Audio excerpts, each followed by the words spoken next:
বেডরুমের স্কাটিং লাগানো হইতেছে। এই যে স্কাটিং এর কাজ চলতেছে।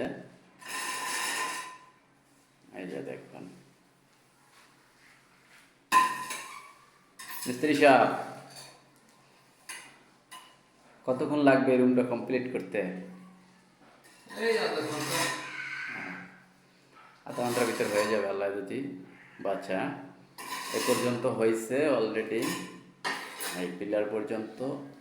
আর কিছু অংশ এই যে বাকি আছে, এগুলোর পাশেও স্কাটিংটা হবে। হ্যাঁ, এটা হলো গিয়া বেডরুমের স্কাটিং লাগানো হয়েছে। স্কাটিংটা দেওয়া হয়েছে আপনার 10 ইঞ্চি, 10 ইঞ্চি বাই 16 ইঞ্চি টাইস আছে, ওগুলো দিয়ে দেওয়া হইতেছে স্কাটিং। এই ফ্লোরের কালারের সাথে ম্যাচ করে, ফ্লোরের কালারের সাথে ম্যাচিং করে স্কাটিংটা লাগানো হইতেছে।